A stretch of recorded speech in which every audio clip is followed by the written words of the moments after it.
Bien, ok. Pues vamos a comenzar diseño y estructura de exámenes en línea. Los objetivos para el día de hoy es describir los tipos de pruebas más comunes que se utilizan en la sala de clases, identificar las mejores prácticas al momento de construir una prueba, examinar qué tipo de ejercicios es el más adecuado según el tipo de aprendizaje que se desee medir, identificar ventajas y desventajas de pruebas de opciones múltiples e identificar las mejores prácticas al momento de construir y corregir una prueba. Esos serían algunos de los objetivos que tenemos para hoy. Y vamos a comenzar dando una definición de manera bastante general de lo que es una prueba. Una prueba es un instrumento que se utiliza para medir el comportamiento o ejecución de un individuo en una situación determinada. De tal manera que este instrumento permita recoger información para usos variados. Esta definición está básicamente centrada en las definiciones que da la psicología. Una de los usos que se puede utilizar para las pruebas es diagnosticar situaciones. Otros posibles usos es alcance de logro y anticipo de posibilidades de éxito en nuevas situaciones. Las pruebas que vamos a trabajar hoy, que son las pruebas que se preparan para recoger información sobre si los estudiantes están adquiriendo los conocimientos que nosotros pretendemos que adquieran en nuestros cursos, estarían categorizadas como alcance de logro. Y las pruebas que anticipan posibilidades de éxito en nuevas situaciones, estas serían las reválidas, ¿verdad? Así que el espectro es bastante amplio. Yo solamente identifiqué 3 posibles usos. Según Anastasi, las pruebas son medidas normalizadas y objetivas. Esto es desde la perspectiva de la psicología, de una muestra de la conducta. Se clasifican a base de qué se pretende medir con la prueba y también las clasifican a base del tipo de preguntas que se elaboran en la misma. Si es a base del tipo de preguntas, pues las distinguimos entre objetivas y subjetivas. Si es de acuerdo al propósito, pues tendríamos pruebas diagnósticas, pruebas de aprovechamiento académico, normativas y estandarizadas, de ejecución y de criterio, entre otras. Hoy vamos a enfocarnos en las pruebas de aprovechamiento académico. Básicamente con un tipo de pregunta objetiva. Así que estamos un poco, incide bastante, ¿verdad? Con el espectro de esas clasificaciones a las de aprovechamiento académico objetivas. Una prueba de aprovechamiento académico, entonces, es un instrumento diseñado, usualmente lo diseña el docente, lo estructura el docente para medir el comportamiento o logros relativos del estudiante en un área específica de trabajo de una materia o curso. En sus disciplinas, ustedes separan unos espacios para evaluar con pruebas, ¿verdad? En Puerto Rico le llamamos exámenes, en las materias que enseñamos. En unos momentos particulares administramos pruebas. Estas pruebas suelen ser a veces objetivas, a veces subjetivas o combinadas. ¿Cuál es el uso que se le da? Pues determinar el progreso alcanzado por los estudiantes a medida que se va llevando a cabo el proceso de enseñanza-aprendizaje. Quiere decir que en este sentido están relacionadas a la evaluación formativa que hacemos de los estudiantes para determinar, utilizando la información que nos proveen las mismas, ese logro alcanzado por los estudiantes y determinar sus áreas de fortaleza y áreas de debilidad, ¿verdad? Áreas a mejorar y que podamos, en cierta medida, en esa evaluación formativa, tomar acciones para atender esas áreas de necesidad. Esa sería, ¿verdad?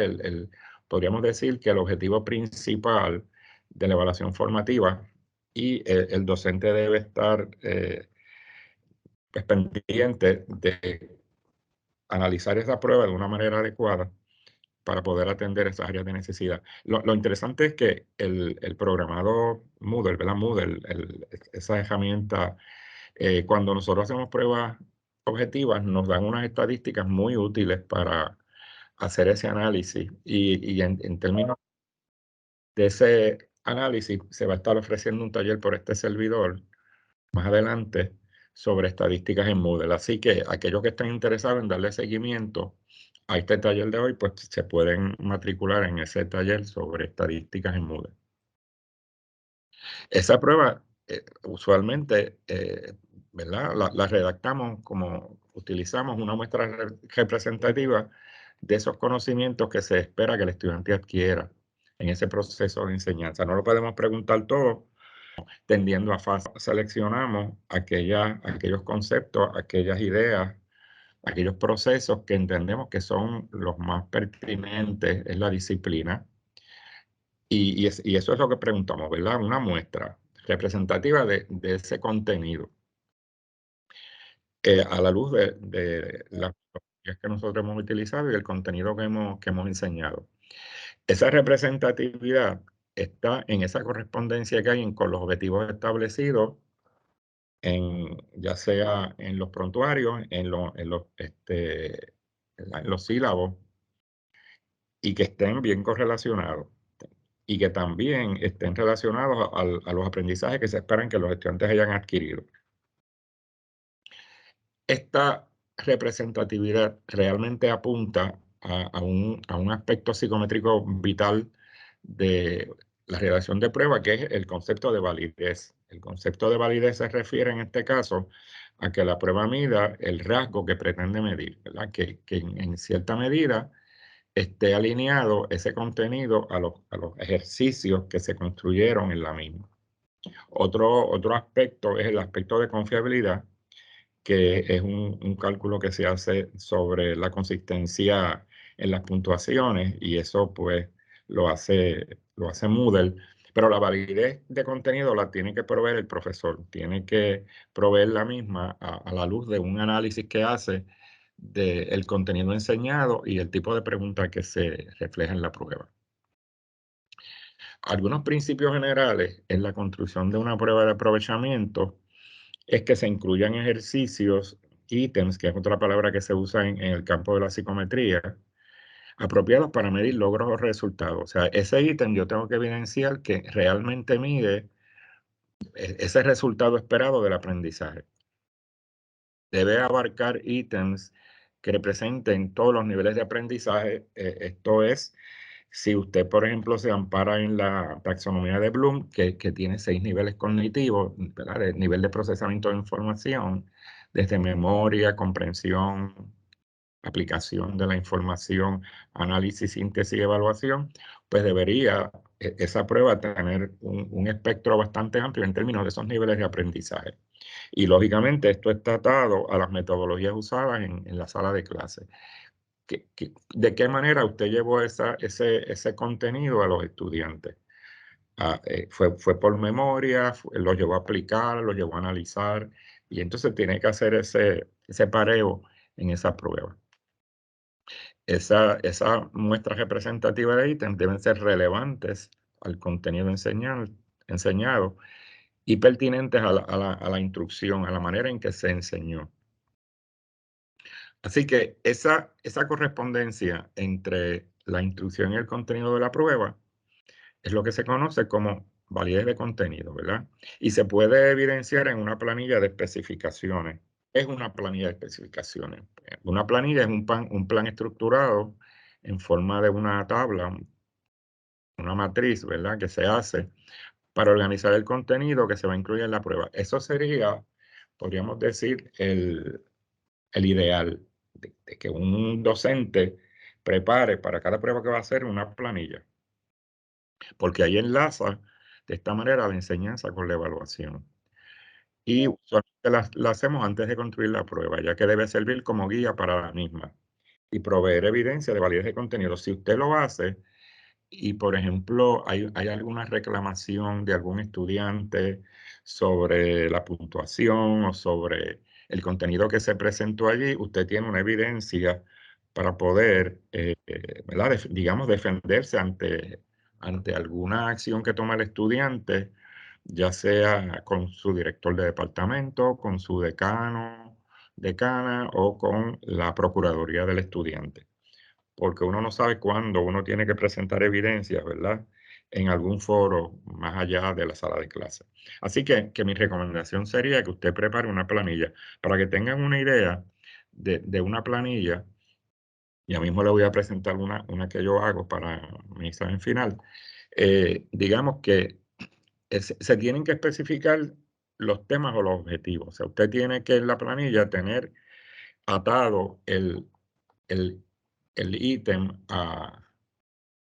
pues a un tema o unos objetivos de aprendizaje que han sido previamente establecidos, ya sea en los prontuarios, en los sílabos, incluso en las plataformas de gestión de aprendizaje como Moodle.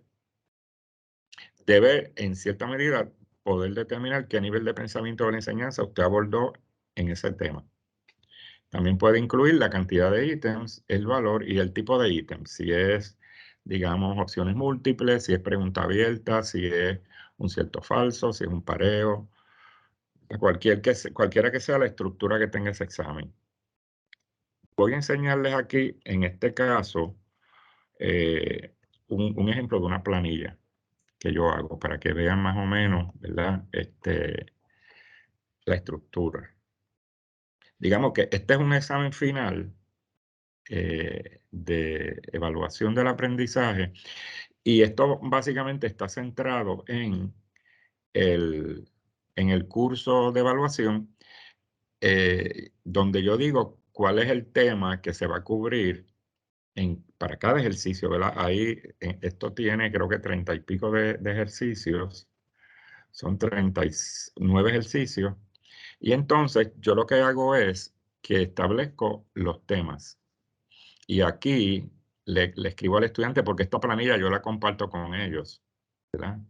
Cuando voy a dar el examen, previo a darle el examen, yo comparto con ellos esta planilla, donde aquí dice el módulo 1 de Moodle, ¿verdad? Se va a trabajar dentro del módulo 1 de Moodle, el objetivo 2. Déjenme ver si yo puedo entrar a mi curso, si puedo hacer eso, si puedo entrar a mi curso de... No sé si había... Bueno, se me va a hacer difícil porque no estoy en mi computadora, así que regreso a la plantilla. Pero básicamente yo lo que tengo elaborado son módulos en mi clase de evaluación y ahí básicamente es que el tema, este sería, por ejemplo, este tipo de tema estaría en el módulo 1, objetivo 4. Así que estoy pareando el módulo con el objetivo para que el estudiante tenga un contexto de cómo estudiar a la luz de la información que se dio. Y entonces ¿verdad? Le escribo aquí qué tipo de nivel de pensamiento está haciendo el estudiante cuando contesta. Esto simplemente es entender el material que se discutió, ¿verdad? Todos estos que dicen comprensión es simplemente entender el material. Aquí estos serían ejercicios de aplicación. Lo más que yo trabajé para estos temas, ¿verdad? Son aplicación de la información y comprensión. Si ustedes se fijan en prácticamente la mayoría de ellos, son de aplicación y comprensión. Aunque algunos podría ser de análisis, yo identifiqué que realmente era más de entender el material y no fue del todo quizás. Esto que yo escribo aquí es una apreciación que yo hago sobre el nivel de dificultad del ítem y eso yo lo hago previo a cuando estoy haciendo el examen. Yo utilizo mi experiencia como docente en términos, número uno, del material que se discute y número dos, de la reacción del estudiante cuando se discutió ese tema en el salón.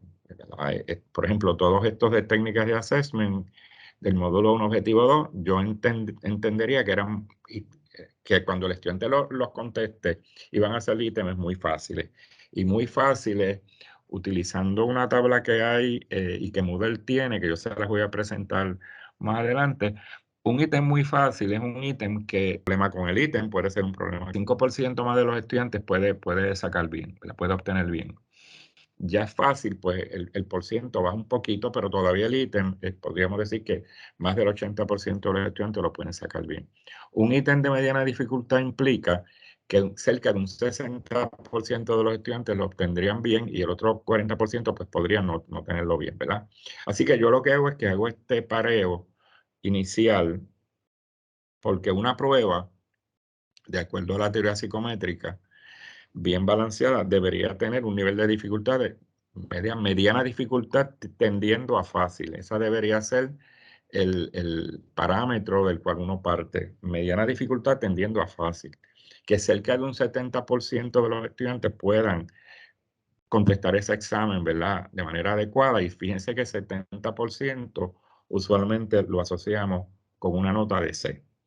Y si usted hace un examen muy difícil, pues lógicamente ese por ciento va a bajar, ¿verdad? Usted está haciendo el examen muy difícil, está desbalanceando un poco el parámetro. Esta sería mi apreciación, lo que está en la columna 3, ¿verdad?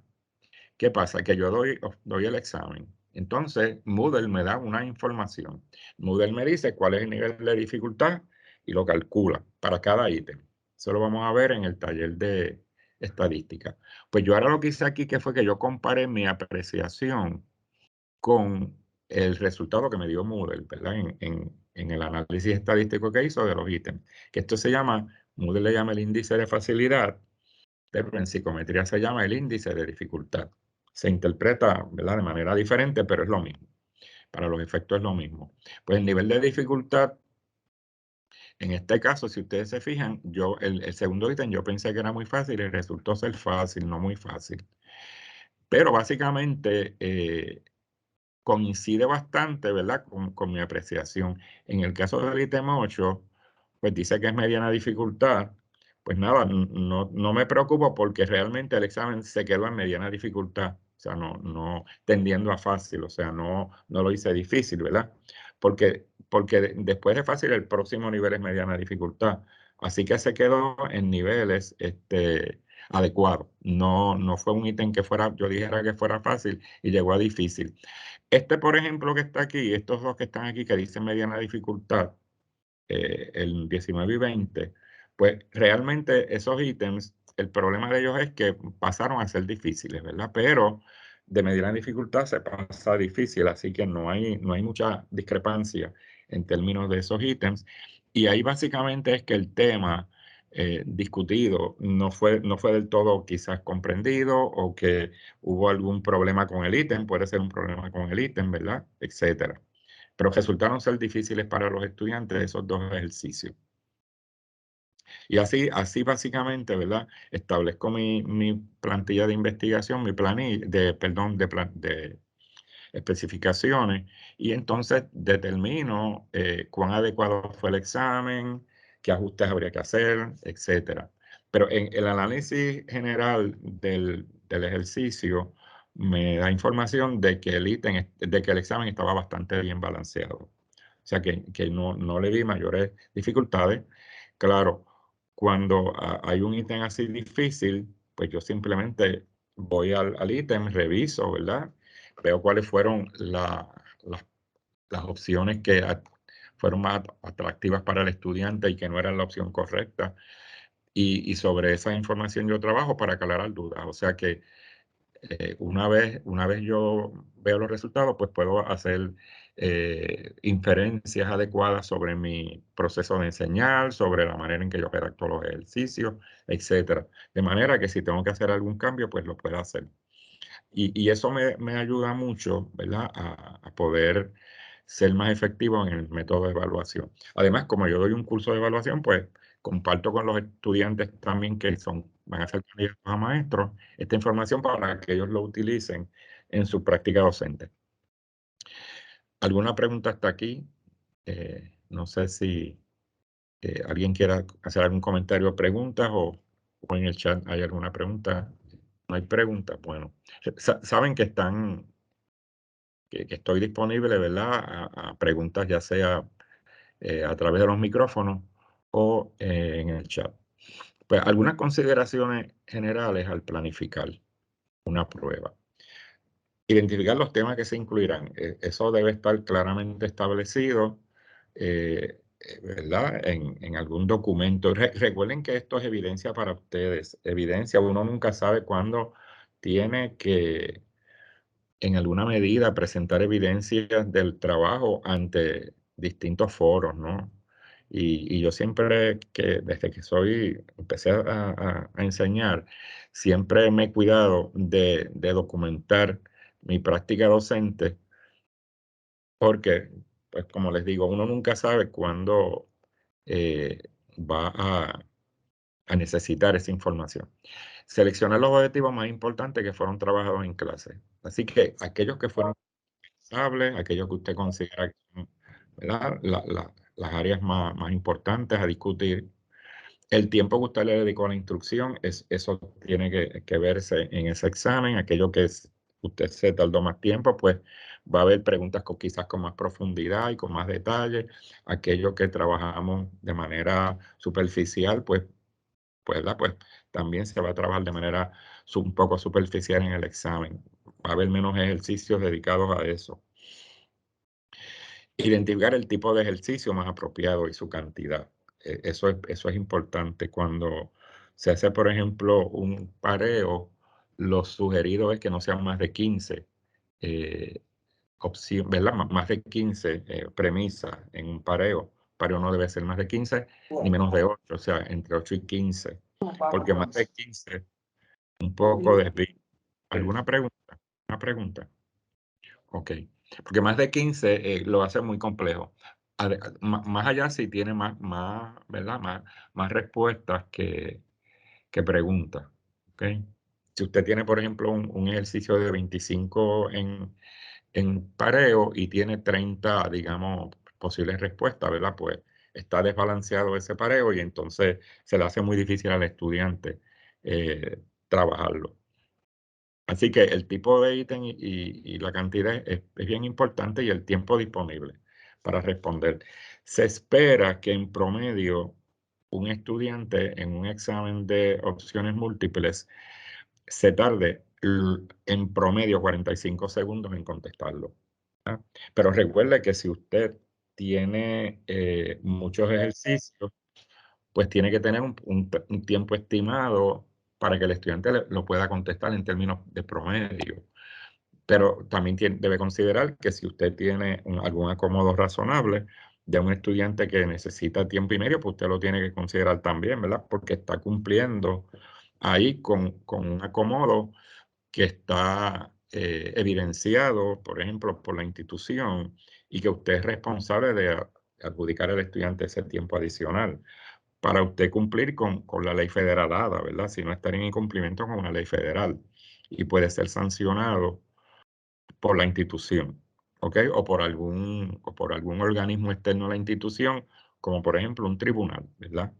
Así que son consideraciones que a veces uno no las tiene claras, pero hay que tenerlas, ¿verdad? Siempre en mente porque uno no sabe a dónde lo llevaría cualquier violación a, a esta, ¿verdad? Derechos que tiene el estudiante y que están consignados en leyes.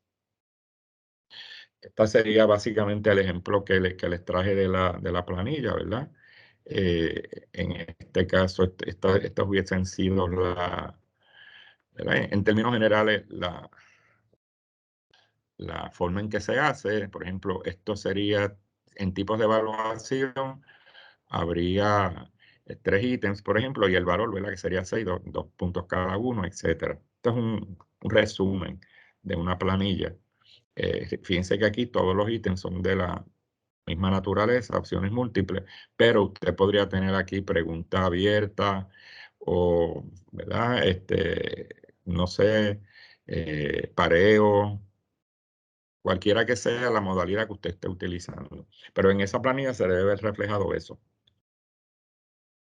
En el proceso educativo es un proceso ¿verdad? Interactivo en términos del proceso de enseñanza-aprendizaje que usted va en cierta medida calibrando su proceso de enseñanza a base de las observaciones que usted hace y entonces activas para el estudiante y que no era poder hacer el proceso de enseñanza, primero se planifica, se establece muchas veces unas modalidades particulares de cómo yo voy a abordar este material, qué tipo de actividades yo voy a traer al salón, qué ejemplo voy a traer.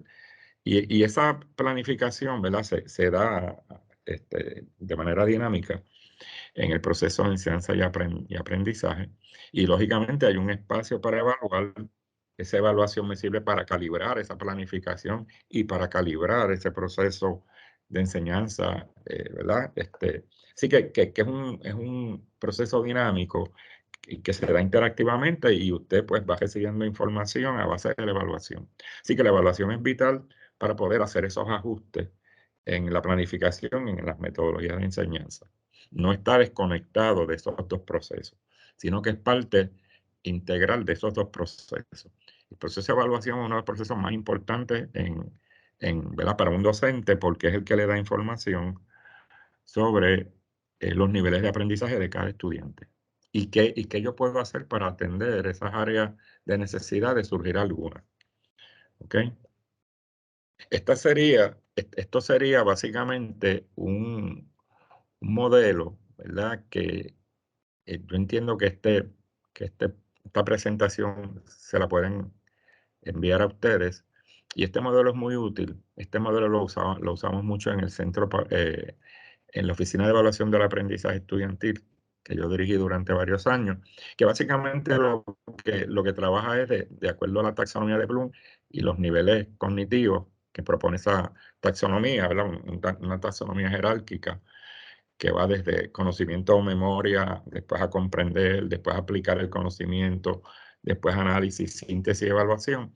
Sería un modelo jerárquico, ¿no? Que va de lo básico a lo complejo, como es de conocimiento, evaluación, que es emitir juicio, y le da una idea de posibles actividades que usted puede utilizar, además los verbos que usted puede utilizar para estructurar los objetivos y estructurar sus actividades. Así que este es un buen modelo para, por ejemplo, cuando estamos preparando un prontuario, que ustedes saben que una de las exigencias de asuntos académicos es que los objetivos del prontuario estén expresados ¿verdad? Como operacionales. Como operacionales quiere decir que se puedan observar, de conducta observable. ¿Ok? Así que en ese sentido, este documento puede ser de mucha utilidad para ustedes. ¿Ok? Yo no voy a discutirlo, era simplemente que basado en esto es que yo establezco ¿verdad? Los objetivos capacitantes de mis cursos y además de eso, los ejercicios que se van a hacer, que van a aparecer en un examen dependiendo de estos niveles cognitivos. Vamos ahora a lo que son pruebas objetivas. Dije que iba a mencionar, ¿verdad? Las objetivas y las subjetivas, pero el taller está centrado en cómo redactar ejercicios para pruebas objetivas, específicamente lo centré mayormente en opciones múltiples. Una prueba objetiva está constituida por ejercicios o preguntas que tienen solo una respuesta precisa y en las que el juicio u opinión del docente no afecta la respuesta de los estudiantes. Es esa respuesta y nada más, ¿verdad? No hay posibilidad de otra. Y les advierto desde ahora que vamos a estar trabajando con preguntas de opciones múltiples con una sola respuesta. En lugar de seleccionar la mejor contestación, sería seleccionar la respuesta correcta. Porque el ejercicio de seleccionar la mejor contestación tiene la posibilidad de que haya más de una respuesta correcta. Y entonces esto complica un poco la elaboración del ejercicio. Tipo de pruebas tenemos los llena blancos, pareos, cierto falso, selección múltiple, ejercicios de definir, o todo tipo de ejercicio en que la respuesta conlleva enumerar o señalar un dato específico, ¿verdad? Eso es un ejercicio de prueba objetiva. Aquí usualmente se incluye, ¿verdad? Una situación estructurada donde quien la va a contestar tiene que responder, ya sea seleccionando alternativas o proporcionando una contestación corta o breve. Por ejemplo, donde se seleccionan alternativas en opciones múltiples, usualmente en pareo, donde se proporcionan contestaciones cortas y breves pues digamos, en cierto falso, en llena blanco, ¿verdad? En selecciones, o identifiquen en una figura las partes de la flor, o identifiquen una figura las partes de una célula. Ahí el estudiante provee la respuesta. El valor obtenido o la puntuación asignada a la respuesta es independiente del juicio de la persona que corrigió. Una vez usted establece que esa pregunta tiene un valor de 2 puntos, de 3 puntos, lo que sea, pues ese es ¿verdad?, el puntaje que usted le va a dar. No hay puntuaciones parciales. Es simplemente la puntuación, porque aquí lo tiene bien o no lo tiene bien, lo contestó correctamente o no lo contestó correctamente. Y usualmente se establece una clave, ¿verdad? Y eso facilita la corrección. Muchas veces, si los exámenes son, digamos, utilizando una hoja de Scantron, pues se prepara una hoja de clave y ¿verdad?, el programado corrige, eh, ¿verdad?, corrige el examen y le da la puntuación. Este tipo de prueba objetiva tiene una ventaja psicométrica y es que ofrece confiabilidad en las puntuaciones, que se puede calcular la confiabilidad de un examen, que básicamente la confiabilidad es la consistencia que tiene un examen en las puntuaciones. Y básicamente, desde la teoría psicométrica, lo que quiere decir es que si usted le da ese examen un número infinito de veces, muchas veces a un estudiante, esa puntuación debe parecerse. Debe ser parecida, no necesariamente tiene que ser igual, pero puede ser bastante parecida. Hay consistencia en la manera en que el estudiante contesta. Si por otro lado usted le da un examen a un estudiante, el mismo examen, y tiene puntuaciones bien variadas, pues no es confiable ese examen, ¿verdad? Y eso es lo que la teoría psicométrica dice. Y para este tipo de examen se puede calcular la confiabilidad y de hecho Moodle para exámenes de este tipo, cierto, falso, pareo y opciones múltiples calcula la confiabilidad. La subjetiva, por otro lado, son ejercicios que pueden variar en la respuesta y están sujetas a la opinión del maestro o del docente como a la de los estudiantes. Aquí, por ejemplo, tenemos preguntas abiertas, preguntas de ensayo, solución de problemas, análisis de situaciones, interpretación de casos en su práctica docente. Este tipo de preguntas es adecuada para medir destrezas complejas que no miden las pruebas objetivas. Las pruebas objetivas usualmente miden memoria, comprensión y aplicación. En algunos casos pueden medir análisis, pero síntesis y evaluación no miden los ítems de opciones múltiples. Por lo tanto, recurrimos para ese tipo de destreza compleja a las preguntas abiertas, a la prueba subjetiva. Claro, recuerden que la subjetividad tiene dos elementos, el elemento del docente y el elemento del estudiante. Si la pregunta es ambigua y la pregunta no es clara y el estudiante tiene duda y no se contestan preguntas en los exámenes, como muchos no se contestan preguntas, pues el estudiante se quedó con la duda y va a contestar de acuerdo a lo que él entendió, porque la pregunta a lo mejor no estaba clara. Y entonces el profesor ¿verdad?, cuando corrige, va a corregir desde su crisol, desde su visión de lo que debe ser la respuesta.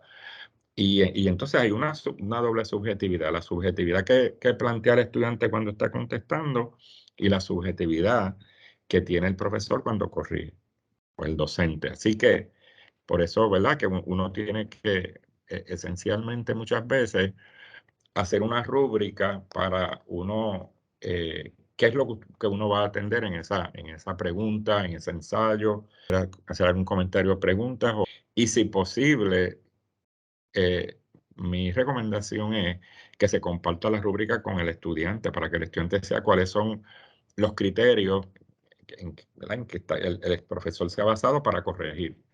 No debe ser, ¿verdad?, una hoja en blanco en que el estudiante desconozca cuál es el criterio. Así que en ese sentido, ¿verdad?, comparto esa opinión mía con ustedes. Esas pruebas subjetivas le ofrecen al estudiante la oportunidad de contestar con mayor libertad y creatividad. Por eso es que le digo que es necesario que el educador establezca los criterios o indicadores para su corrección mediante una rúbrica para minimizar esos elementos de subjetividad al corregir las preguntas. No debe decir, bueno, yo tengo una rúbrica, pero no la voy a compartir.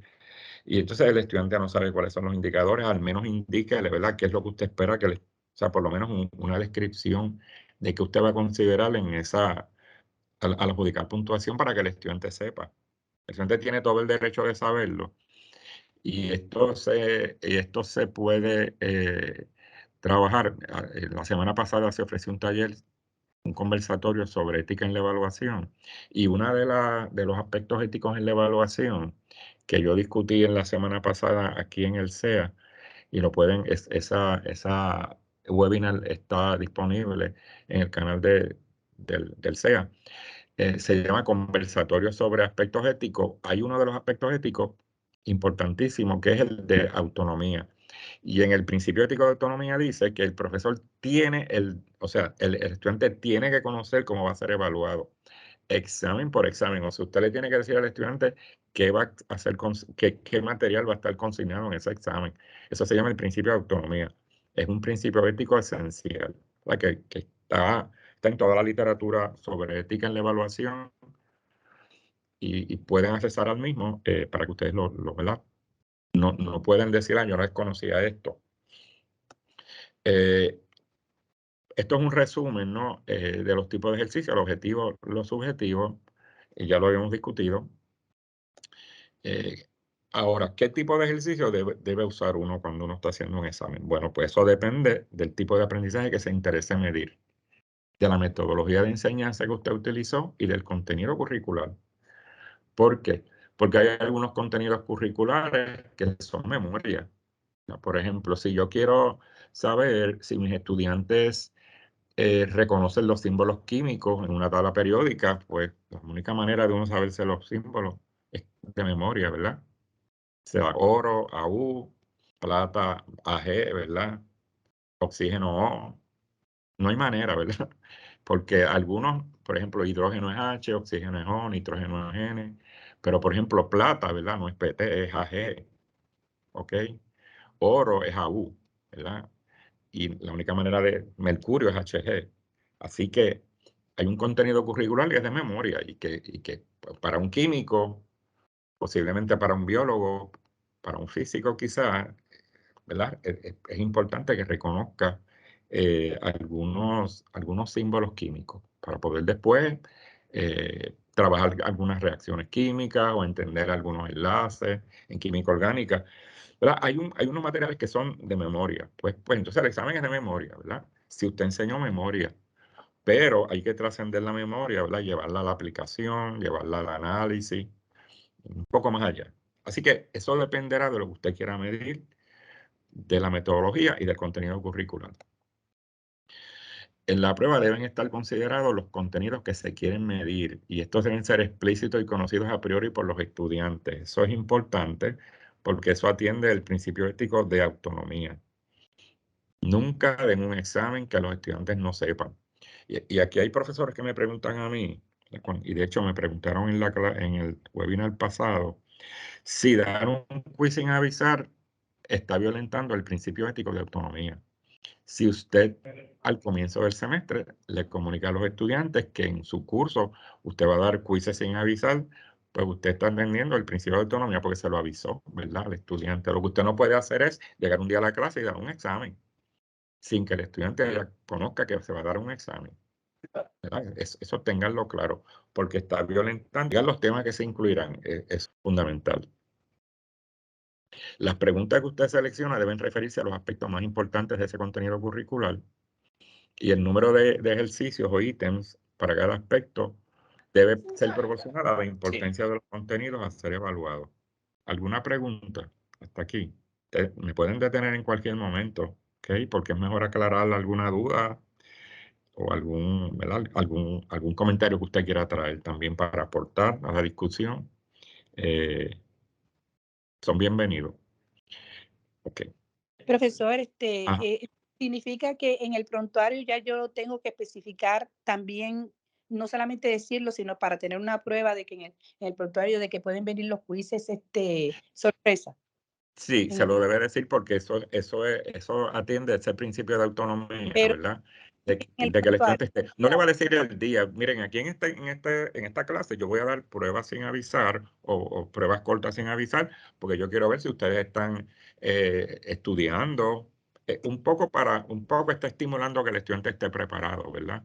pero sí lo debería avisar porque atiende ese principio fundamental. No, no, profesor, yo lo que quiero saber es que además, para tener la parte escrita, porque yo puedo decir, yo no fui a esa clase cuando usted lo dijo, lo que fuera, debería de estar incluido en el prontuario, mis Sí, preguntas. sí, sí, correcto. Debe estar explícito allí, correcto.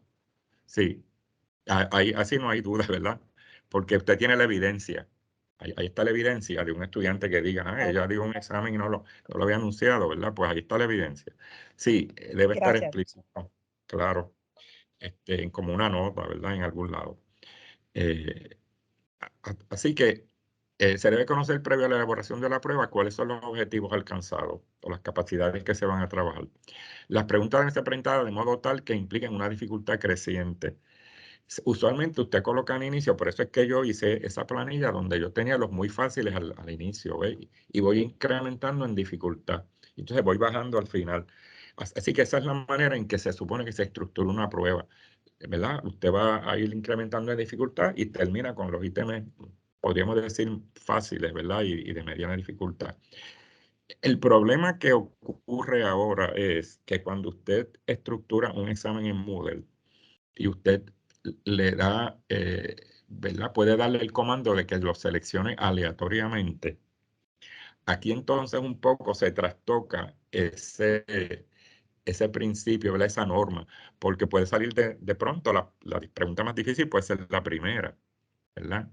Así que lo que sugiere este taller, usualmente lo dábamos con uno que daba Joel Donato, es que cuando usted estructura su examen en Moodle, usted debe identificar las preguntas muy fáciles, las de mediana dificultad y las difíciles. Si ya usted ha dado el examen anteriormente, porque Moodle en las estadísticas se lo dice, y entonces tratar de que en esa selección aleatoria de los ejercicios empiece siempre con los muy fáciles, luego, o sea, para que la selección aleatoria misma promueva ese incremento de dificultad, ¿verdad? El mismo programa. Y eso hay maneras de hacerlo. O sea, usted crea unos clusters, unos conglomerados de ítems de distintas dificultades y le pide que seleccione de ahí, ¿verdad? Para que asegurarse de que la estructura sea de esa manera. Porque de lo contrario, ¿verdad? Pueden salir los más difíciles al inicio. Y ustedes saben que eso puede tener una influencia negativa en el estudiante, ¿verdad? De proveerle ansiedad, de que piensan que si estos ejercicios yo no los puedo hacer, pues el examen debe ser así todo, ¿no? Y entonces eso, la ansiedad puede ser un factor que vaya en detrimento de la ejecución del estudiante. O sea, son consideraciones que uno siempre debe estar pendiente. Conviene que cuando usted trabaja pruebas, especialmente las departamentales, pues se trabajen, ¿verdad? En consulta con los expertos, otros colegas de la asignatura o especialistas en psicometría. En este sentido, les traigo de ejemplo que yo he trabajado mucho con los profesores de química orgánica aquí en el recinto. Hemos hecho análisis de las pruebas de química orgánica. Ya llevamos varios años en estos análisis. Y ellos tienen unas pruebas bien robustas en términos de cómo la estructuran. Ellos tienen 10 objetivos capacitantes que ellos desarrollaron en química, y creo que son 14, y entonces ellos estructuran sus pruebas de acuerdo a esos objetivos. Y también en términos de la organización de los mismos en el examen, están psicométricamente, ¿verdad? Balanceados. O sea que ellos han desarrollado unas pruebas muy robustas y hemos hecho hasta investigación ¿verdad? Con ellas y hemos publicado en varios journals. En el Journal of Chemical Education hemos publicado ya varios artículos sobre las pruebas y el análisis de las mismas. Así que fíjense que incluso el análisis de las pruebas puede ser un foro para usted hacer presentaciones en congresos, para hacer investigación, etcétera. Eh, los ítems deben ceñirse a las competencias y contenidos relacionados con el curso, deben ser independientes entre sí. Un ítem no debe ser respuesta para otro, ¿verdad? Utilizarse como respuesta para otro. La respuesta de un ítem no debe ni ser condición para la resolución de otro ítem. No se deben incluir nombres de ficción o distractores poco creíbles. Y debe haber distintos grados de dificultad, ¿verdad? Muy fácil, fácil, mediana dificultad y difícil. Algunos tipos de ítems en pruebas objetivas que Moodle trabaja son los de respuesta alterno-binaria, ¿verdad? Cierto o falso, los de correspondencia, pareo, respuesta breve, ejercicio de selección, opciones múltiples y de ordenamiento, orden de suceso, orden cronológico. Todos esos se consideran ejercicios de pruebas objetivas.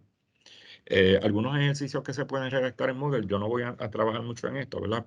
Pero básicamente usted puede hacer opciones múltiples, verdadero o falso, llena blancos numéricos, donde son respuestas, ¿verdad?, cuantitativas, preguntas para calcular. Eso Joel lo explica en su taller, el doctor Joel Donato, ¿verdad? Preguntas de discusión puede ser ¿verdad? Se puede utilizar para pareos, pareos aleatorios y close. Esas se las puede explicar Joel. O sea, este taller era combinado con Joel y él explicaba ¿verdad? En su sesión eso. Así que por eso lo incluí aquí. Selección múltiple todo o nada, selección múltiple calculado y preguntas para calcular el modo simple.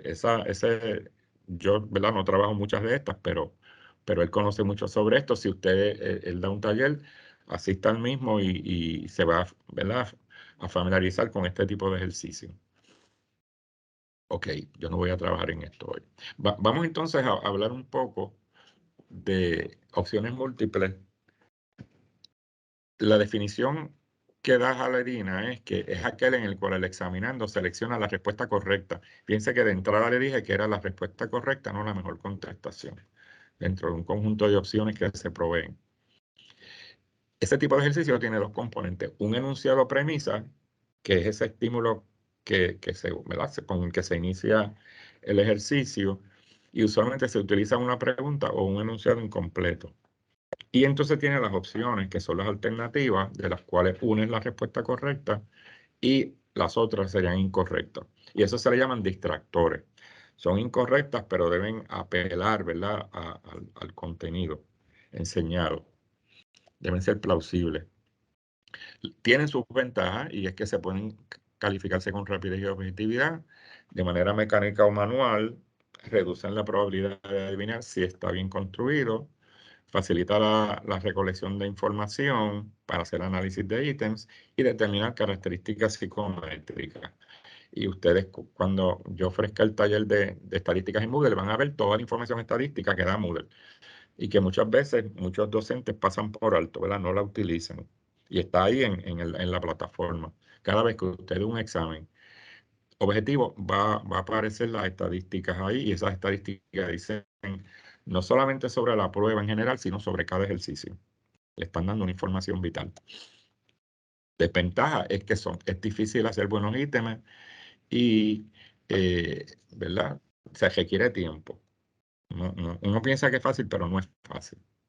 Y sobre todo, se hace difícil, no podemos hacer ítems para síntesis y evaluación, porque dentro de la taxonomía de Bloom, síntesis es crear proceso creativo y uno no crea en un ejercicio de opciones múltiples ni puede emitir juicio de valor. Así que simplemente lo más que puede llegar es hasta análisis. La premisa o enunciado debe ser clara y breve, debe ser redactada en lenguaje comprensible, debe referirse a un solo contenido, debe estar expresada de preferencia en modo positivo y cuando implica la inclusión de información textual se debe poner en comillas y acompañar la referencia para, ¿verdad?, verificar su fidelidad. Esto es importante. Si usted incluye, ¿verdad?, citas, debe indicar de dónde salió, etc. La cantidad es bien importante y hay ejercicios aquí para que ustedes vean, pero fíjense, este es un ejercicio de mejor respuesta. Este ejercicio yo no lo utilizo mucho porque lo que quiere decir es que en este ejercicio escoja la mejor contestación. Algunas de las proposiciones son verdaderas y el estudiante debe determinar cuál es la mejor. O sea, cuál es la mejor es en cierta medida, una pregunta de opinión. Digamos que esta es la pregunta. ¿Cuál de las siguientes expresiones ilustra mejor la relación entre presión y volumen de un gas en un gas ideal? Entonces le dicen la presión y el volumen varían en forma inversamente proporcional en determinadas condiciones. La presión y el volumen varían en forma inversamente proporcional si la cantidad de sustancia no cambia. La presión y el volumen varían en forma inversamente proporcional si la temperatura y la cantidad de sustancia son constantes.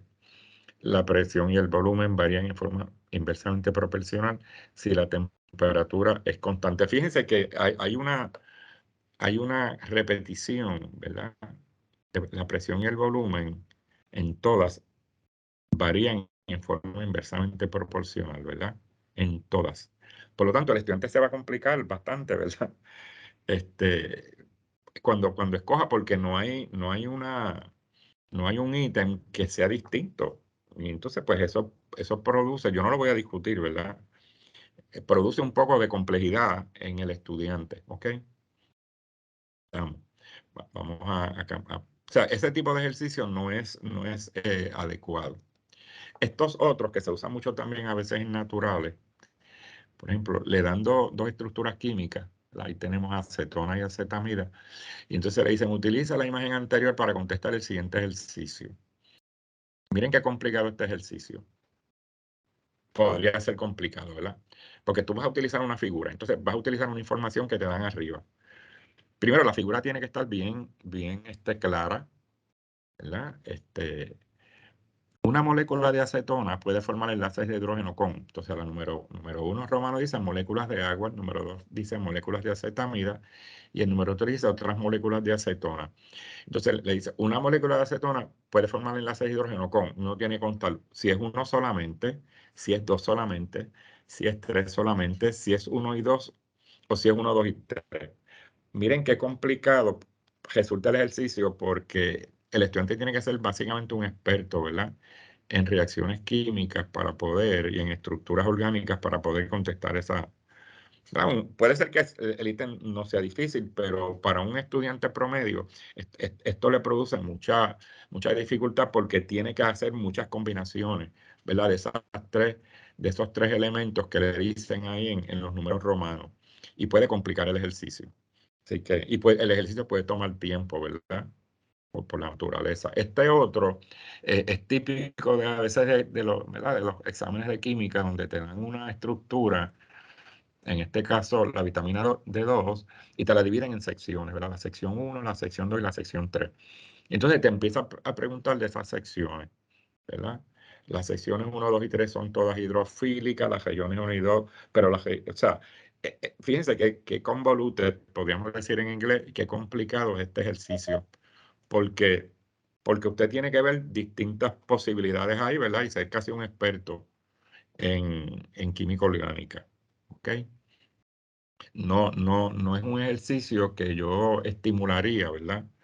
Tiene su espacio, pero es un poco complicado. Requiere que el estudiante, ¿verdad? Pierda mucho tiempo ¿verdad?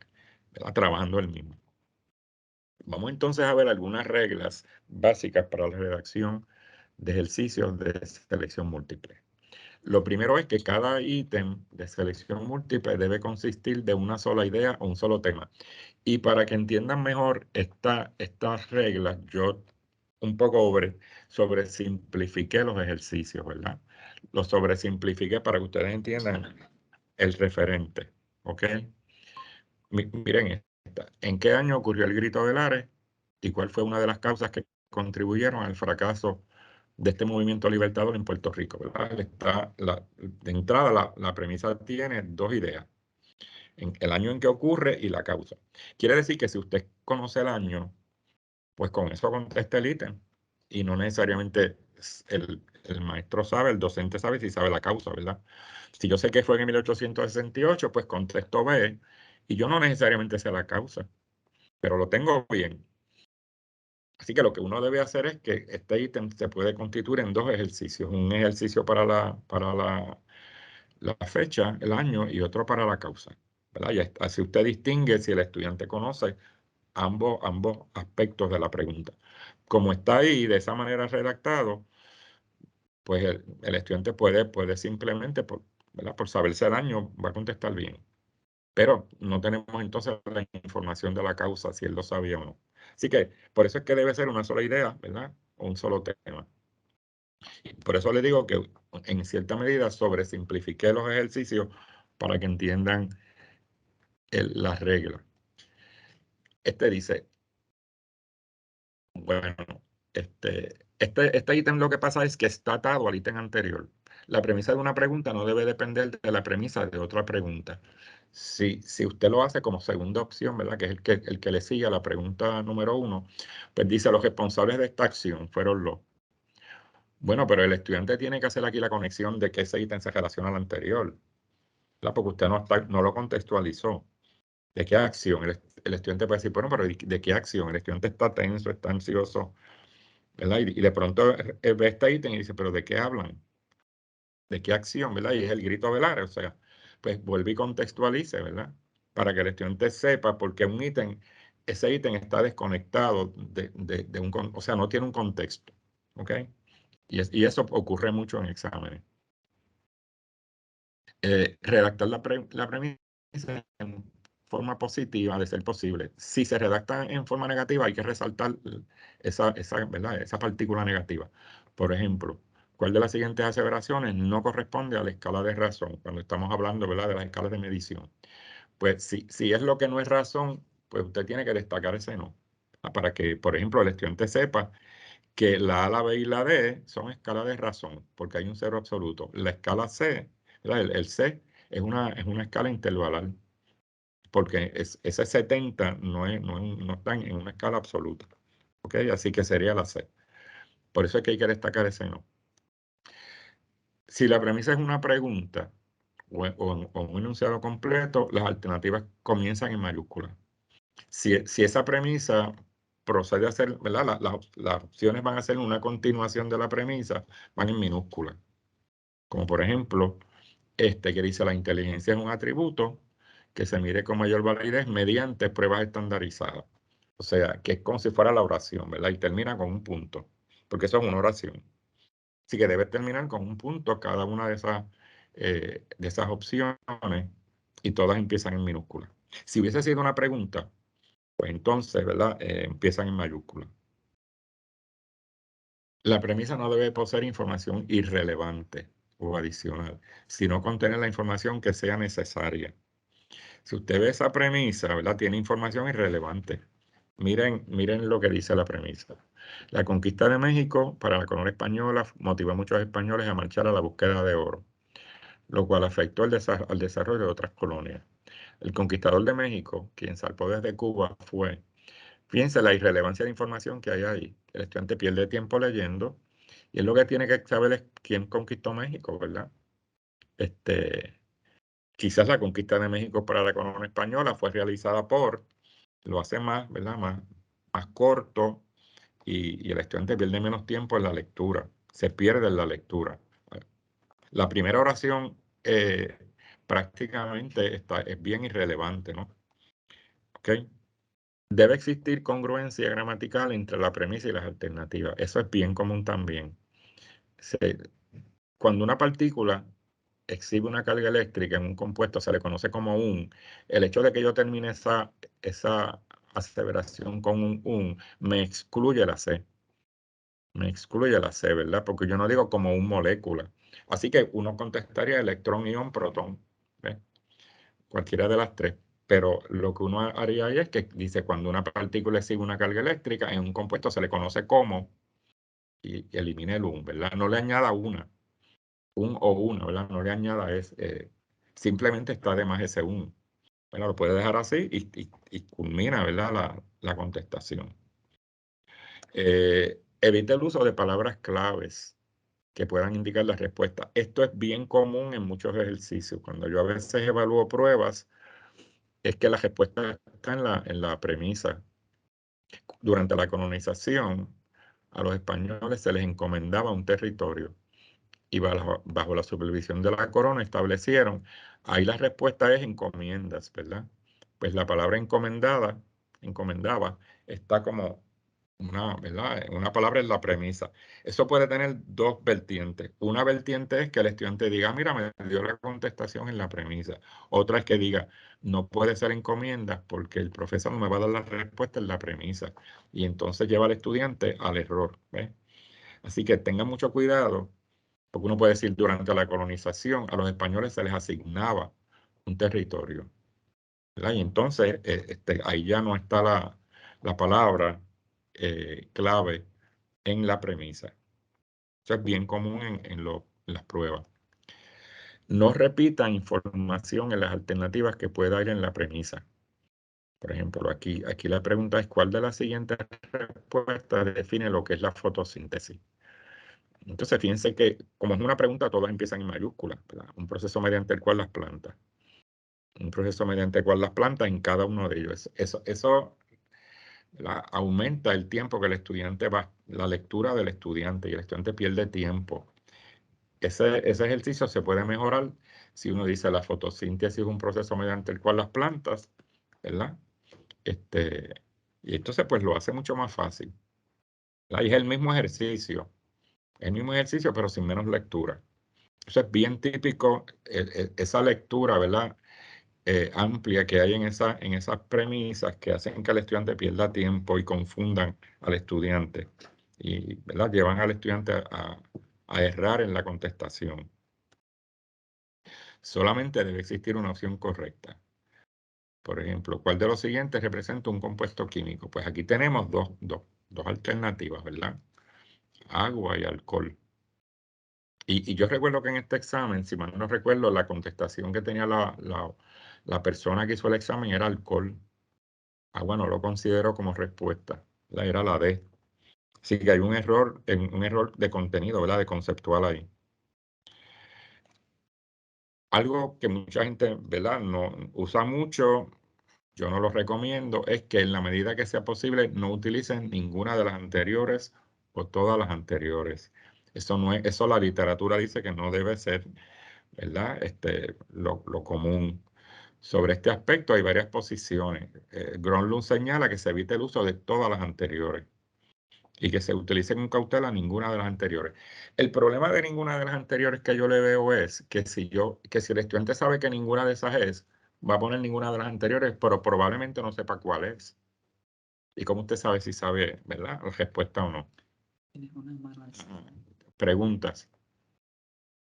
Doctor, relativo a este mismo ítem, a los ítems de ninguna y cómo es, o a todas las anteriores. Yo creo que también eso de que incluir la A y la B o más de 4 ítems, por ejemplo, tampoco debe ser incluido. Correcto. No, eso no debe hacerse tampoco. No se Y recomienda. tampoco, y perdóneme, doctor, y lo otro es más de 4, porque lo veo, porque algunos pues profesores, compañeros lo ponen más de 4 y no están diciendo que nos deberíamos de tener no más de 4 para Se puede seleccionar. hacer hasta 5, Hasta ¿verdad? 5, ok. Hasta 5 opciones, sí. Lo que dice la literatura de psicometría no es que no usen ninguna de las anteriores, todas las anteriores, es que trata de minimizarlo, ¿verdad? Minimizarlo. El problema con ninguna de las anteriores, como les dije, es que si el estudiante sabe que no es ninguna de esas, escribe ninguna, pero a lo mejor no sabe cuál es, ¿verdad? No puede decir cuál es.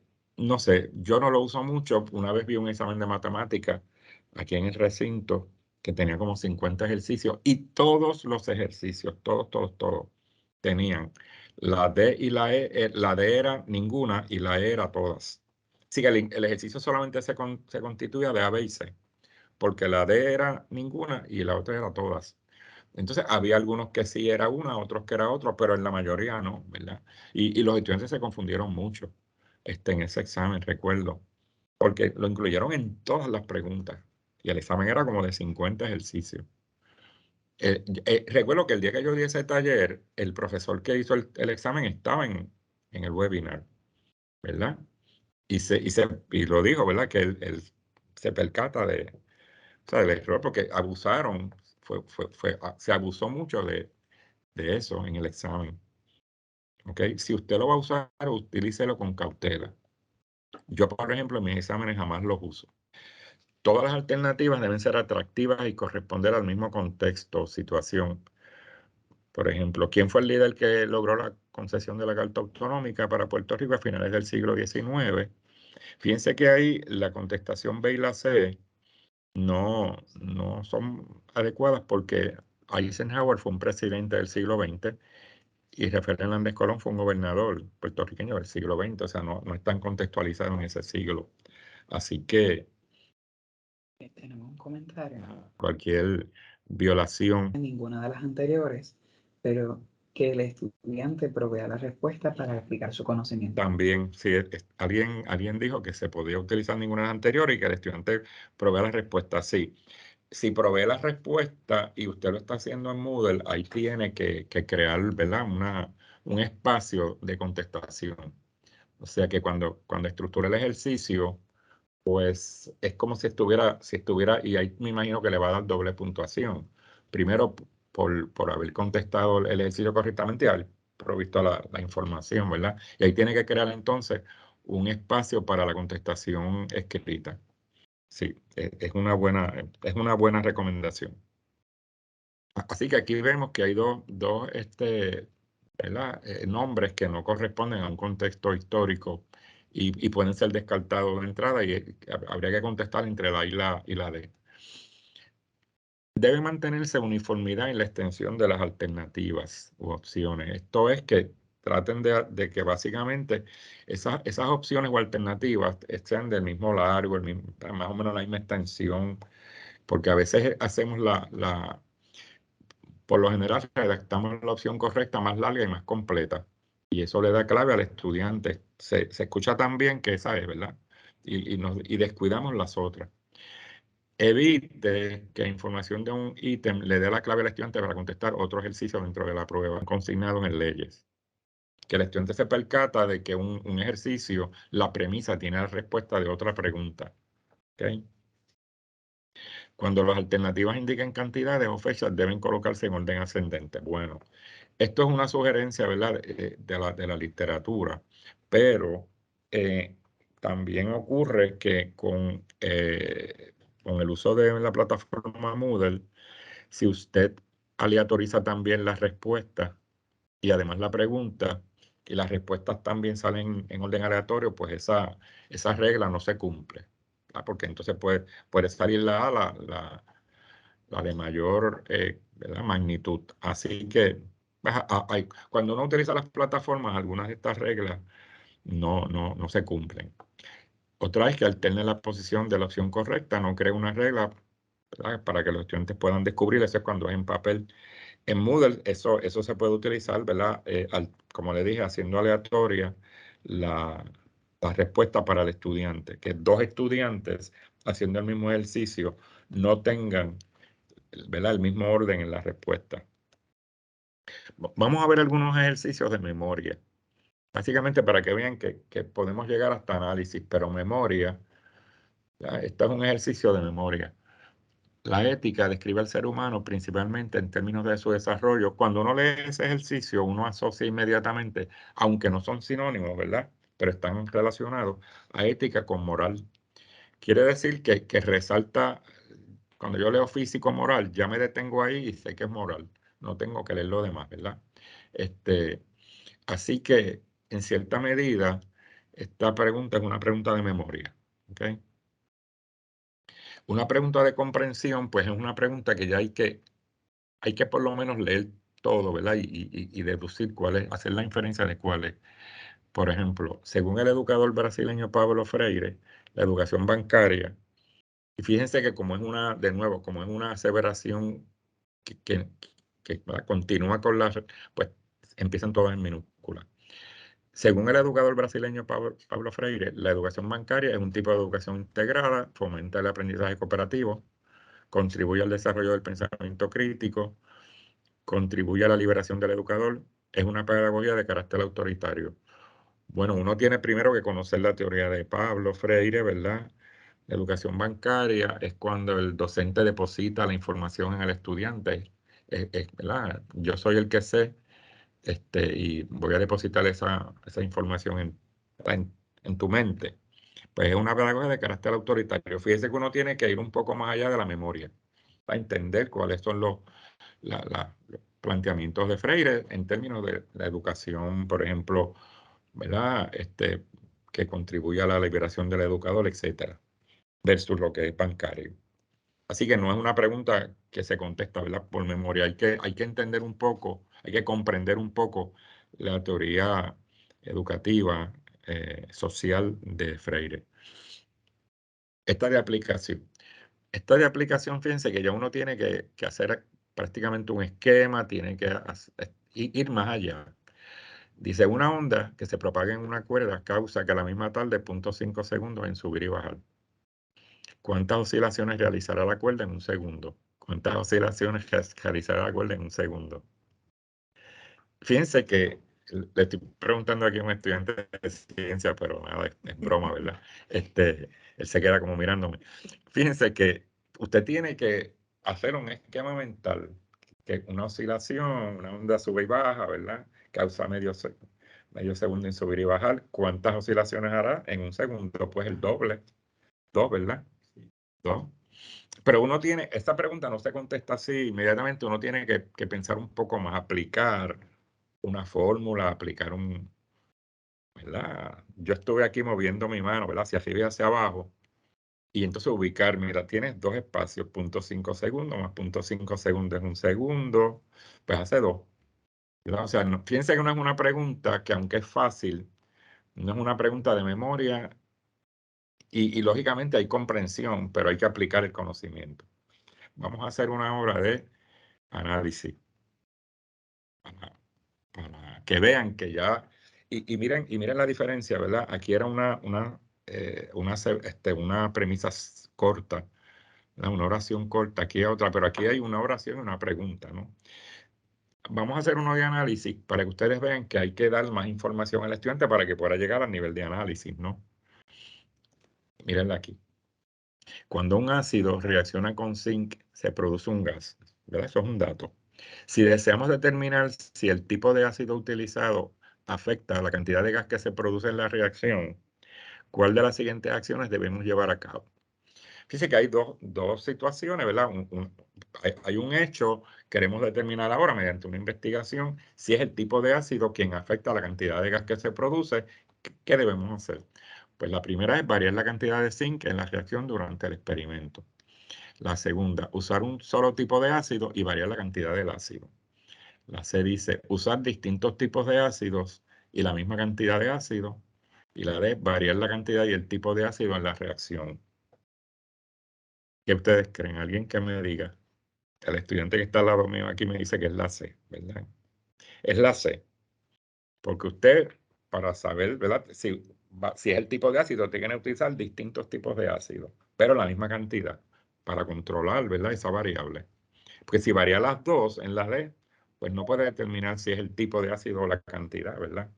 Así que es una pregunta que en cierta medida lleva a uno a... No es tan fácil, ¿verdad? Es análisis. Sí. Es análisis, ¿ok?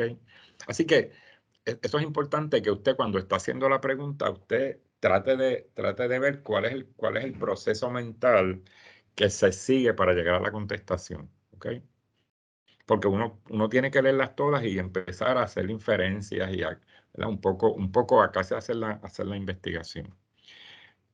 Es hasta el nivel que más se puede llegar en un ejercicio de opciones múltiples. No pasa de ahí. Pero hacer este tipo de ejercicios toma tiempo, es difícil. Muchas veces creemos que análisis realmente es comprensión. O sea, ni tan siquiera llega a análisis, ¿verdad? Así que esto es bueno que ustedes lo practiquen y lo internalicen cuando estén haciendo sus ejercicios. Y puedan ustedes decir si verdaderamente el ejercicio es de análisis o no. Algunas consideraciones específicas es que redacte cada ejercicio sobre un contenido específico y un nivel de pensamiento. Asegúrese de que usted conoce ese nivel de pensamiento. Mantenga el contenido de los ejercicios de forma independiente el uno del otro. No, ¿verdad?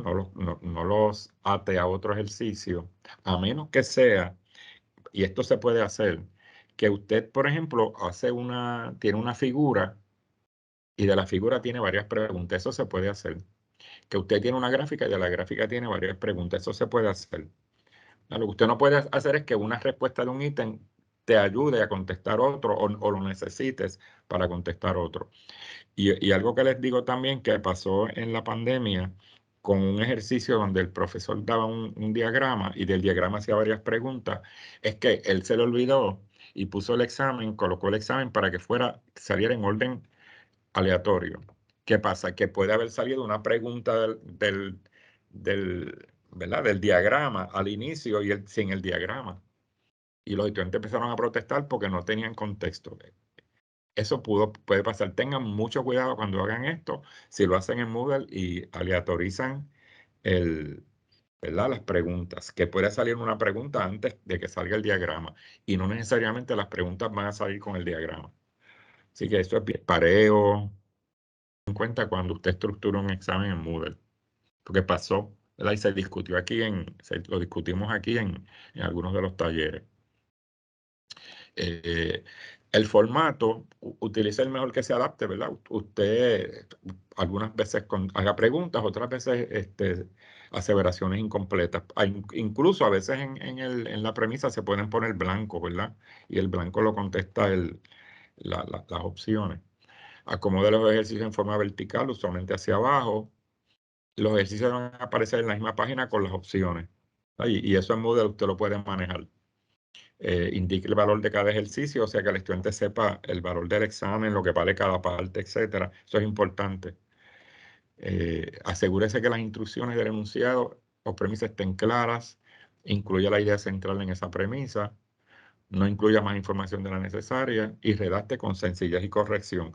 Sobre todo en pruebas, ¿verdad? No incluya terminología nueva para los estudiantes que sea muy compleja, que sea la terminología adecuada de la disciplina al nivel de si es un estudiante de bachillerato, si es de maestría, si es doctoral. O sea, considere los niveles, ¿verdad?, en que usted está enseñando y que la pregunta se entienda. Sobre todo si usted tiene algún colega de su disciplina, pues comparte el examen con ese colega para que le dé ideas, ¿no? ¿Okay? En la redacción de las opciones, utiliza la cantidad apropiada hasta 5, que ahorita preguntaron, ¿verdad? Lo más adecuado es 5, porque esto reduce la probabilidad de adivinar. Si son 5 opciones, pues tendría un 20% de probabilidad de adivinar. Asegúrese que tenga solo una respuesta correcta, varíe la posición de la clave, acomode las opciones en orden numérico lógico, y recuerden que esto no aplica cuando usted aleatoriza. Mantenga las opciones homogéneas en contenido y mantenga la extensión de las opciones aproximadamente igual. Escriba las opciones en forma positiva, evite los negativos, evite usar ninguna de las anteriores o todas las anteriores, redacte distractores plausibles que estén relacionados con el contenido. Para esto use los errores típicos de los estudiantes al redactar esos distractores y evite usar estos términos demasiado inclusivos, tales como nunca, siempre, único, porque son muy absolutos, ¿verdad? Y generalmente no se deben usar en ningún tipo de ejercicio. No los debe usar. Vamos un poco a ver el de correspondencia, que sería de manera bien panorámica. El de correspondencia es lo que se conoce como pareo. El pareo consta de 2 columnas o componentes. La columna de la izquierda contiene las premisas y es la de mayor extensión. Eso a veces lo cambiamos. Y la de la derecha, las respuestas. Recuerden que nosotros leemos de izquierda a derecha. Si usted escribe una respuesta corta a la izquierda, el estudiante va a leer esa respuesta y va a tratar entonces de las premisas a la derecha, leer toda esa información, va a hacer que el estudiante pierda mucho tiempo leyendo.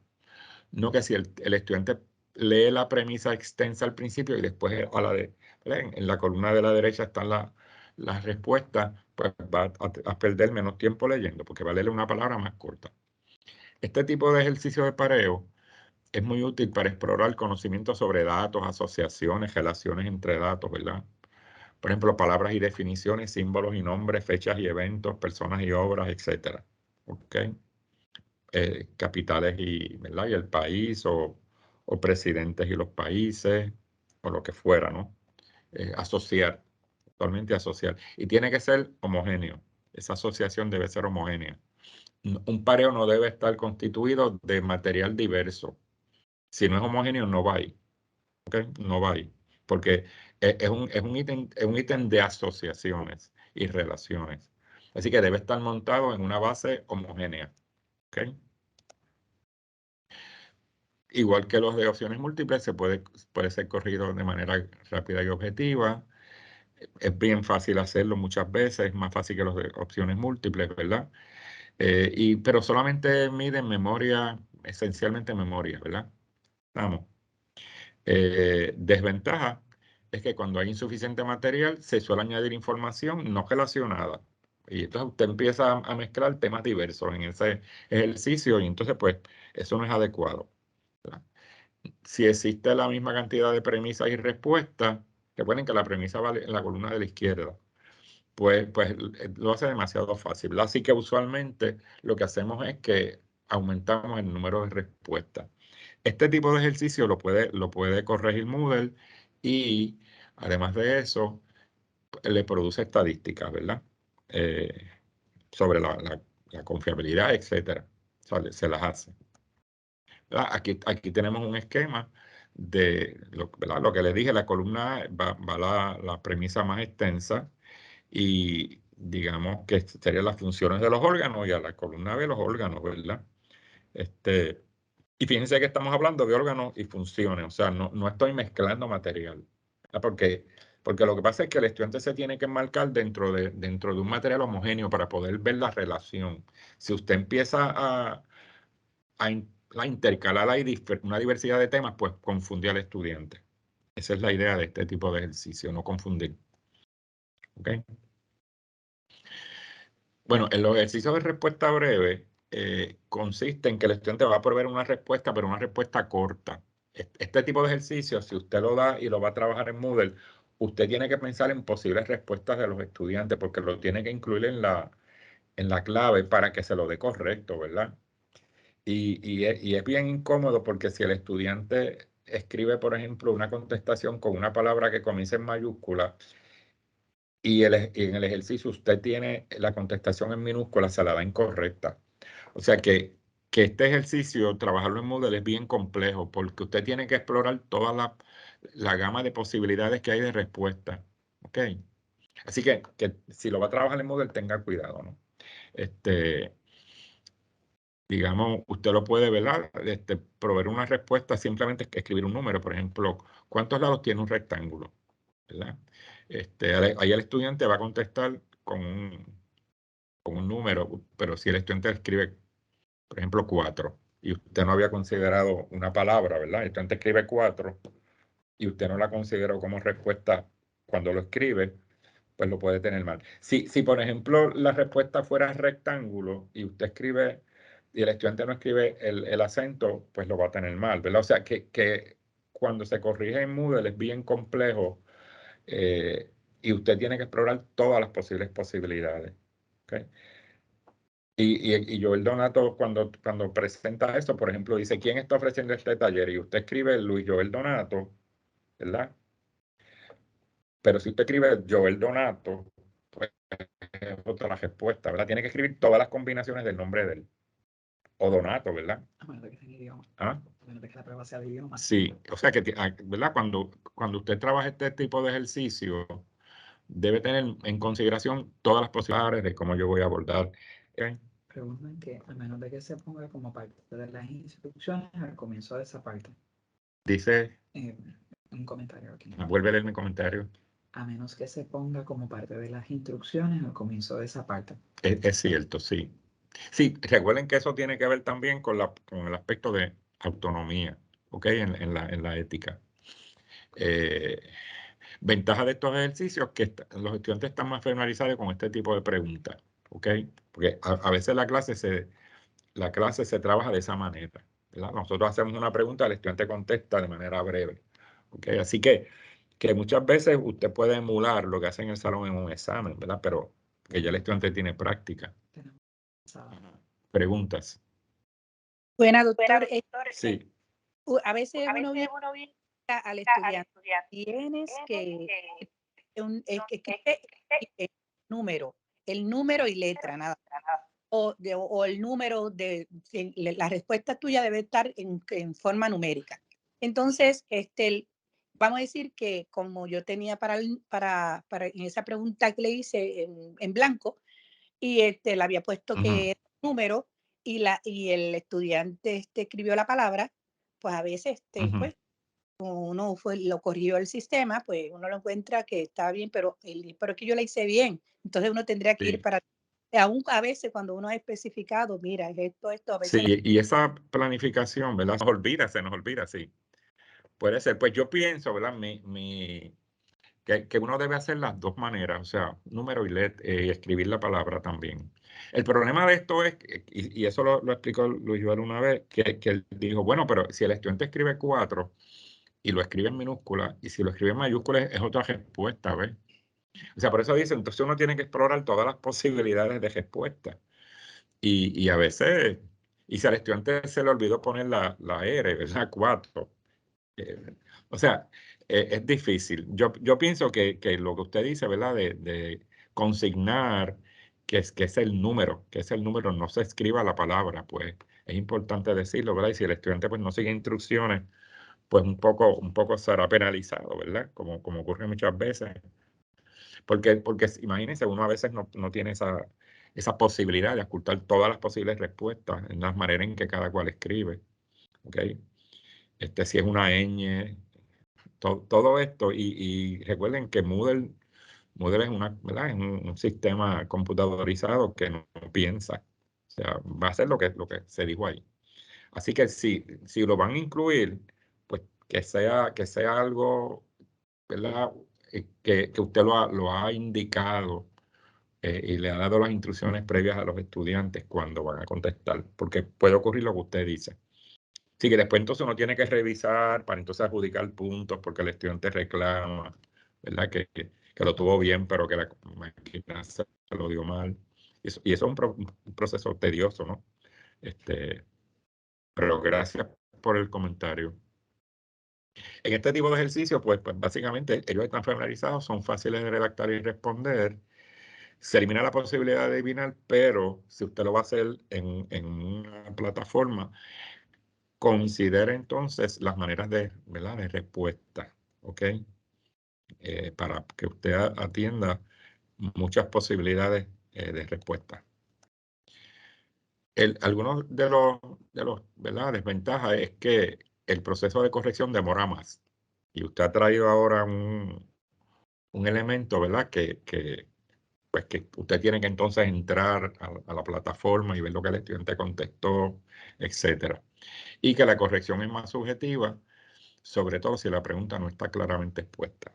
Ahí entonces vienen esas posibilidades de respuesta que nosotros no habíamos contemplado cuando hicimos la clave, sobre todo en un sistema computadorizado. ¿Ok? Y a veces, por ejemplo, si usted dice, a veces la premisa debe requerir una respuesta clara del estudiante. Si usted dice, ¿dónde queda el yunque? Pues esa pregunta está un poco amplia, ¿verdad? Porque uno puede decir, bueno, pues queda en Puerto Rico o queda en, en el este, ¿verdad? O queda, sí, dicen qué municipio. Bueno, pues en el municipio, pero el yunque yo creo que cubre más de un municipio, ¿no? ¿Verdad? Eso tiene varias opciones también. O sea que es mejor porque ubicó un poquito más, pero todavía hay varias posibilidades, ¿verdad? Así que uno tiene que tener cuidado porque mejoró el ítem, pero realmente tiene varias posibilidades, ¿ok? Estamos. Así que, ¿qué significa el término reptil? Es muy amplio. Pues entonces tú dices mencionar dos características, ¿verdad? Pero si usted, por ejemplo, esto lo va a hacer en Moodle, pues cuántas características habría ahí, ¿verdad? Que usted tiene que considerar como adecuadas. O sea, no es fácil, por eso dice que no es fácil, ¿verdad? Para uno redactar en un sistema como Moodle este tipo de ejercicio. Miren, cuando uno da un examen, y esto es bueno que lo discutamos aquí ahora, y usted obtiene una puntuación en teoría psicométrica, usted lo que tiene es esa X sub 0. O sea, esa X sub 0 que se da interactivamente, el valor que el estudiante demuestre en la prueba, sacó 90. Pero ese valor en teoría ¿verdad? de psicométrica, tiene dos componentes, un componente teórico, el componente real del estudiante, más un componente de error. Ese componente de error puede ser traído por el estudiante. El estudiante, ¿verdad? Tiene ansiedad cuando toma la prueba, esa ansiedad afectó su ejecución, así que ese error le quita ese error sería negativo, le quita a ese X0. O sea, el estudiante recibe la nota y dice, caramba, esto no representa lo que yo sabía, porque fue que me puse nervioso y no pude ejecutar de manera en que yo quería. Pero puede ser que el error lo traiga el examen, ¿verdad? El examen no está bien construido y entonces tiene un error que también le quita al estudiante. Así que ese componente de error de construcción de la prueba lo produce Moodle. Moodle da ese componente de error, ¿verdad? Y usted puede utilizar ese componente de error para hacer ajustes en la puntuación del estudiante. Eso yo lo voy a discutir cuando dé ¿verdad? el webinar sobre estadísticas en Moodle. Porque yo, por ejemplo, cuando doy un examen, considero el error estándar de medición. Y si el error de mi estándar de medición está dentro de los parámetros adecuados, que le voy a decir cuando les detalle cuál es, pues yo se lo doy a favor al estudiante. O sea, se lo sumo a la puntuación del estudiante. Y eso es lo que hace, por ejemplo, el College Board. El College Board en todos sus exámenes y casi todas las compañías que dan exámenes calculan el error estándar de medición de la prueba y se lo suman a la puntuación del estudiante. En el caso, por ejemplo, de la reválida PCMAS, que tiene un promedio de 100 puntos y una desviación estándar de 20 puntos, el error estándar de medición de esa prueba es más o menos 6 puntos. Quiere decir que si un estudiante saca 90, realmente el valor de ese estudiante está entre 84 y 96, ¿verdad? Porque tiene un error estándar de más o menos 6. Pues el College Board, si un estudiante saca 90, le envía al estudiante de puntuación 96, porque esos 6 puntos del error estándar se los suman a la prueba. Y eso lo hacen todas las compañías que hacen pruebas. Le suman el error estándar. Pues ese error estándar lo produce Moodle. O sea, aparece ¿verdad? En el examen. Y eso puede ser algo que usted puede utilizar para calibrar el examen. ¿Ok? Si cae dentro de los parámetros razonables. Porque si es un error estándar demasiado grande, pues es que la prueba tiene problemas. Y eso lo vamos a estar viendo en ese webinar, que es un parámetro que uno lo puede utilizar para calibrar su examen, ¿verdad? Y calibrar las puntuaciones de los estudiantes. Y es bueno ¿verdad? Que solamente lo hacen un programa que tenga la capacidad de hacerlo. Nosotros no podemos calcularlo a menos que usted tenga un programado como SPSS, que SPSS sí calcula el error estándar de medición cuando usted, por ejemplo, aquí en el recinto da una prueba de opciones múltiples y la lleva al centro de cómputo, bueno, al DTA me imagino ahora, ¿verdad? Y ellos se la analizan, el error estándar lo producen, o sea que aparece como estadísticas ahí. Y usted puede utilizarlo, ¿verdad? En la manera en que usted entienda que, que es razonable para ese examen. ¿Ok? Eso es bien importante porque nunca vamos a medir al estudiante de una manera absoluta. Igual que no medimos ninguna magnitud que nosotros calculemos es de manera absoluta porque todos los instrumentos de medición tienen errores, ¿verdad? De medición, tienen una incertidumbre, ¿verdad? Propia del instrumento. Así que no hay ningún cómputo de ninguna magnitud física que lo midamos ¿verdad? En absoluto, sino que hay siempre posibilidad de errores. Y un examen también la tiene y se calcula. Así que esa es una recomendación que yo les doy, ¿verdad? Y le lanzó la preocupación de que consideren incluirlo muchas veces en los exámenes. Realmente, esto yo no lo voy a trabajar porque esto se trabaja en el taller de Moodle, pero uno puede calcular el índice de dificultad de un ítem. Y esto es fácil, porque usted lo que tiene que hacer es para cada ejercicio, usted va a decir cuántos estudiantes obtuvieron bien el ítem, del total de estudiantes, y busca esa proporción, ¿verdad? Si digamos 18 de 20 lo sacaron bien, pues el índice ahí es 0.90, pues sería 18 entre 20.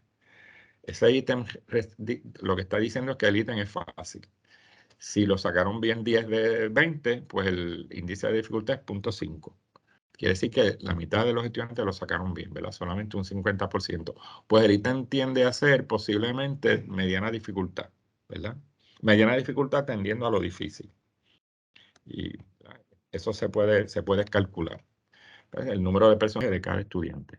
Y total de personas. Eso me da el índice de dificultad. ¿Ok?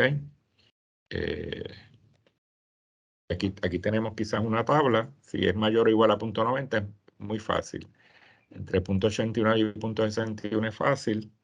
Entre 0.40 y 0.60 es de mediana dificultad. Y menor de 0.40 el ítem es difícil. Esa sería una, ¿verdad? Una buena información para analizar ítems. Pero, como les digo, Moodle le calcula eso. Hay una mano alzada. Ajá. Pregunta. Pregunta.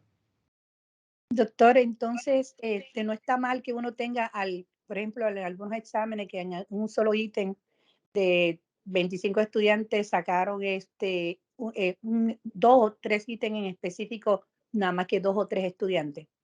Eso caerían en menor de 0.40, que el ítem fue Que sería difícil, difícil, sí. pero cuán bien diría que estaría lo de como no sé, porque yo digo contra, nada más este ítem, fueron 2 personas que me lo sacaron bueno. Sí, bueno, ¿Cómo? pero ahí es un ítem que a lo mejor es difícil y puede estar en el examen, porque en el examen usted lo puede utilizar para, en cierta medida, discriminar entre estudiantes, pero no todo el examen debe ser así, ¿verdad? Pero sí puede haber ítems difíciles en un examen. Lo que pasa es que la mayoría no debe ser difícil, porque la idea es que el el examen completo esté entre mediana dificultad tendiendo a fácil. O sea, que el examen esté, por ejemplo, sea 0.60, 0.59, ¿verdad? La globalidad. Pero si usted tiene un examen que le da que es 0.40, fíjense que 0.40 tiende a lo difícil, pues lógicamente los estudiantes van a salir mal en ese examen. ¿Verdad? Las notas van a estar bien bajitas, porque no está Pero balanceado el examen. ay, perdone, doctor, pero que a veces es que usted lo dio y tiene la evidencia, lo dio, lo repitió varias veces, le digo, y sin embargo, solamente 2 volvieron y lo sacan bien. Y yo digo, pero ¿cómo es posible si lo dijimos, esto Sí. viene para, a veces uno dice, esto viene para el examen, como para que lo sepan Sí. A lo específicamente. mejor el material realmente es difícil. A lo mejor hay algo en el examen que hizo que el estudiante se le hiciera difícil y uno tiene que ocultar, ¿verdad? Revisa el ítem a ver si se puede mejorar, si necesita más información, porque posiblemente sea el ejercicio mismo, ¿verdad? Que produjo eso. O puede ser el estudiante que no tiene el conocimiento. Eso uno entonces tiene que hacer unas exploraciones en la sala de clase, ¿verdad? Más allá de decir que no saben. Es difícil a veces, pero sí hay ítems que son difíciles y se espera que haya ítems difíciles en el examen. No es que todos tienen que ser fáciles, ¿verdad? En términos generales, lo que dice la teoría es que cuando se hace un examen y se hace con la intención de que sea difícil, pues hay ¿verdad? En cierta medida hay un prejuicio hacia los estudiantes y está perjudicando el examen al estudiante. El examen debe tener un balance entre mediana dificultad tendiendo a fácil, pero con ítems difíciles. Esos ítems difíciles deben ir apareciendo poco a poco. Quizás ese ítem ¿verdad? A lo mejor apareció al principio, no sé. O sea, que hay muchas razones. Hay que hacer la exploración, ¿verdad? Autoevaluarse, el docente, un poco ocultar con ellos cuál fue la dificultad que tuvieron, por qué el ítem se les hizo difícil. Entiendo que hay ¿verdad? Unos acercamientos que uno como docente va a ir viendo para calibrar un poco también las maneras en que explicamos, etcétera. Porque así ocurre, ¿verdad? Pero gracias por el comentario. ¿Alguna otra pregunta? Ujú. Distribución de frecuencia normal. ¿Cómo? Distribución de frecuencia normal. ¿Quién escribe lo de distribución? Porque puede ser, pienso yo, que si a lo que se refiere es que que las puntuaciones se distribuyan normalmente de un examen, a esto es que nos referimos. Eso sería Saludos, sí, es David Reyes, UPR Arecibo. No, que cuando estabas haciendo el acercamiento y contestando a la compañera una distribución de frecuencia normal, que el examen tenga unas complejas, que sabemos que están complejas porque el contenido es complejo. correcto. Pero entonces que esté distribuido ese examen con contenido también que sea asequible, fácil, Claro, que el claro. estudiante entonces se pueda defender en ese examen. Exactamente. Sí, y si vemos aquí, ¿verdad? La mayor parte de los ítems deben estar entre mediana dificultad tirando a fácil, que ahí si usted hace la campana tiene casi ¿verdad? Una distribución normal, porque bajo esa presunción de normalidad es que se trabaja toda esta teoría estadística. Sí, eso que usted dice es adecuado. O sea, por eso dije, debe haber ítems difíciles en el examen. No debe ser la mayoría, ¿verdad? Igual que debe haber ítems muy fáciles, que tampoco debe ser la mayoría, porque ahí estaríamos hablando, ¿verdad? De que la mayoría va a estar entre el centro de la distribución, que es entre mediana y fácil, ¿ok? Y eso pues, en cierta medida, pues, ¿verdad? Podemos estimar y asumir que se distribuyen normalmente. Muy bien, sí. Y esta sería la escala que utiliza, por ejemplo, College Board para clasificar sus ítems, ¿verdad? Desde la escala, ellos utilizan la escala Delta, que va de 6 a 19, y el medio es más o menos entre 3 y 12, ¿verdad? Que 25 entre 2 sería como entre 3 y 12. Pues ahí la dificultad debería estar entre 50 y 60, que sería lo que le dije, mediana dificultad, ¿ves? Tirando hacia fácil, tirando hacia el lado fácil. Digamos, las compañías que hacen exámenes tratan de que sus exámenes, o no tratan, tienen que asegurarse de que sus exámenes cumplen con los parámetros adecuados, que es entre 12 y 13 tirando a 12. ¿Ok? La totalidad del examen, la dificultad del examen. Con eso finalizo y culmino el webinar. Si hay alguna pregunta, algún comentario, son bienvenidos y bienvenidas. Los mismos. Una persona escribió, a veces los conceptos, los significados que utilizamos con estudiantes de contextos distintos a los que uno ha experimentado perjudican el proceso de aprendizaje.